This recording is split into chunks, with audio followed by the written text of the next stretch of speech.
Praise the Lord, Holy Spirit. Happy man who is behind Jesus Christ. சந்தோஷமான மனிதன் இயேசுவின் பின்னால். இன்று ஆண்டோடைய வார்த்தை. உன்னோடே போராடினவர்களை தேடியும் காணாதிருப்பாய். ஏசாயா 41:12. நம்முடைய லைஃப்பில் பார்த்தீங்கன்னா எத்தனையோ போராட்டங்கள், எண்ண முடியாத போராட்டங்கள். யார் மூலமாக? நம்ம சுற்றி இருக்கிறவங்க மூலமாக. ஏதாவது ஒரு பிரச்சனை, கடன் தொல்லை, அல்லது உடல் பலவீனம், அல்லது நம்மளை சுற்றி இருக்கவங்க நம்மளை ஏதாவது குறைவாக பேசுகிறது.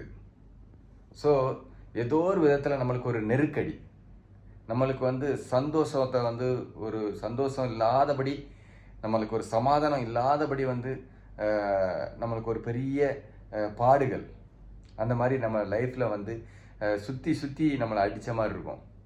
நம்மளுக்கு விடுதலையே கிடைக்காத மாதிரி இருக்கும். ஆனால் ஆண்டவர் சொல்கிறாரு, அவரை நோக்கி கூப்பிடும்போது நம்ம என்ன பிரச்சனை இல்லை, எப்படிப்பட்ட பிரச்சனை இருந்தாலும் அதுலேருந்து விடுதலை கொடுக்க போகிறாரு. அதான் இந்த வசனம் பார்த்தீங்கன்னா சூப்பராக இருக்கும். உன்னோட போராடினவர்களே, நம்ம யாரோடையாவது பிரச்சனையில் நம்ம மாட்டிக்கிட்டு அதுலேருந்து விடுதலை பெற முடியாமல், ஐயோ கடவுளே காப்பாற்றுங்க அப்படின்னு நம்மளை தேடும்போது ஆண்டவர் கண்டிப்பாக இறங்கி வருவார். உன்னோட போராடினவர்களை தேடியும் காணாதிருப்பாய். அந்த அளவுக்கு ஆண்டவர் நம்மளை அந்த இடத்துலேருந்து வேறு இடத்துக்கு பயங்கரமாக விசாலமான இடத்துல கொண்டு விட்டுருவார். You will be happy all the time.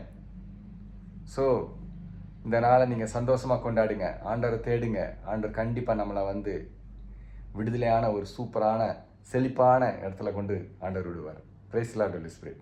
Amen.